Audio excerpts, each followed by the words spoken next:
Arsenal solution, Ethan Nwaneri. They love him, and he was unbelievable against Leicester. The assist from Mikel Merino, little delicate floated ball in, also hit the post as well. What is his ceiling like? How good do we think he actually is? Actually is. It's difficult to tell because the sample size is pretty small. But when you're like assessing 16, 17, 18-year-olds, it's about decision making. And the thing that sets him apart is decision making. He's not a player that relies on raw attributes, which is what I really like in a youngster. Because you find that a lot of times when they break on the scene, they're really, really fast and they've got the ability to run in behind. They're really enthusiastic. But for him, he slows his game down, he assesses his options, and he makes the right decision 9 times out of 10. That's what I think is really special. It's hard to gauge people's ceilings, though, because when Bukayo Saka broke into the first team, I don't think many people would have pegged him to, in 4 or 5 years' time, be one of the best players in the league. I think people thought he'd be a very versatile player. I think people thought he'd be a very good squad player. But right now, he's probably like the least versatile player and one of the best players. Saka's a right winger, a right midfielder, and he is a superstar in the making, if not a superstar already. I think Nwaneri can get to that level, but we need to take our time and just let him develop and let him grow. But there's no coincidence that Mikel Arteta gave him his debut when he's 15 years old. He's been monitoring him and he's been watching him and he's been nurturing him. And I think right now, because of injuries, which is a lot of times how we see young players thrust into the limelight, he's taking his opportunity. And I think when Saka comes back into the team, they'll have to figure out a way to get Nwaneri and Saka in the starting 11. We will touch on that. Sorry, go on. I think with both Miles Skelly and Ethan Nwaneri, I think when you're talking about ceiling of players who are like 16, 17 years old, I think obviously they have to have a lot of talent, which these two lads very clearly do. But I do think the ceiling is way more dependent on the managers and how they're managed personally in those first 3 years. Obviously, Arteta saw firsthand Phil Foden being drip-fed minutes, and that was getting a lot of heat in the press. People were saying, why doesn't Guardiola just play this guy? He's amazing, he's amazing. And it did work out in the end. And I think it's really important for players like this, especially when they're 17 years old and you're playing for Arsenal, one of the biggest clubs in the world. You're trying to compete for the Champions League and the Premier League.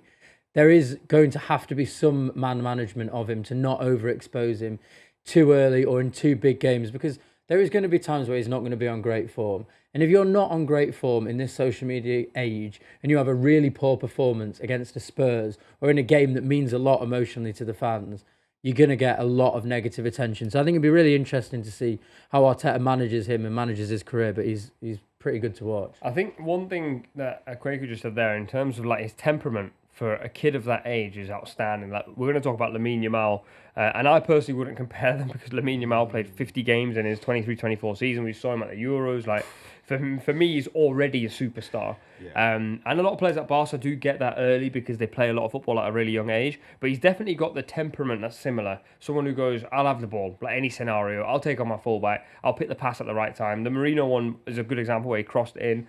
Some young players will dally on them. Saka used to do that a lot, actually, used to wait. And to be fair to Saka, he was actually really refined when he came on the scene as well and made really good decisions. But obviously, comparison is a thief of joy, so I don't want to compare him to Lamine Yamal. But he is in that sort of like group of young teenagers that, no? Let's not do this. Like, Lamine Yamal is the best 16-year-old football's ever seen. Like, in terms of just his performance as a 16-year-old is better than that of a Lionel Messi, better than that of a Pele. He's arguably the greatest 17-year-old we have ever seen. Again, better than Lionel Messi when he was 17 years old. Lamine Yamal is probably the only young footballer right now that when you're talking about the pantheon of footballing greats, he has the ability to break into the top 5. We can't compare Ethan Nwaneri to a player that was the best team or best player or one of the best players in the team that won the Euros at 17 years old. Like, 16 for the majority of the tournament, turned 17 in time for the final. He's on a completely different level to any other young footballer in the world. Ethan Nwaneri's great, but let's not do this to him. Let's go. Lamine Yamal's in the upper echelons of teenagers that are going to the top. Below him, probably Nwaneri, Pau Kubasi, who's also at Barcelona, 18 years of age. I think it might be controversial. I think it's harder to be a centre-back and be unbelievably good at that age than be a winger and be unbelievably good. Yeah. So I'm really impressed by him. Kobbie Mainoo had a really good sort of breakout year last year. You're not that convinced? I just think we discussed it in the other video. I think Manchester United is too toxic a place to be, and I can't see someone breaking out and being an exceptional footballer. We saw it with Garnacho. he looked like he was going to be amazing. He scored probably the best goal we've all ever seen in the Premier League last season. And now look at him, he can't hit a barn door with a banjo. It's a toxic environment. And I don't think that's particularly, I don't think that's going to help Kobbie Mainoo at all. Yeah, I think with Kobbie Mainoo, I think I rate him higher than you two do. I just think last season I saw some performances that were just abnormal for a kid his age, especially in that position. In an FA Cup final, on the same pitch as players like Rodri, you were the best player on the football pitch, and you scored a goal, and you were your team's driving force. And this is a great City team, by the way. This is a City team that won 4 in a row. The season before that, they were incredible, and Kobbie Mainoo was better than everybody on that pitch. So I do still think there's greatness there, but I think you are completely right. It's going to be so hard to flourish in Manchester United, and for a player like that, he's almost stuck there. I think he's too valuable for them to sell on, and he's too expensive for somebody to buy. And I think that because he's from the area, it's going to be too difficult for him to leave.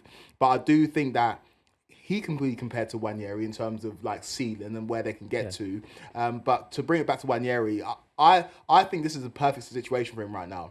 He would have had to buy his time a lot more before the injuries, but now he's got a good run of games to get minutes under his belt. This is an Arsenal team that I know that none of us expect them to win the league, but they are challenging for a league title. The experience that he's going to get at the age of 17 is going to set him in good stead for when he's older. And I know a player like Raheem Sterling's falling off a cliff right now, and maybe the minutes he played when he was 17, 18 are bearing toll now.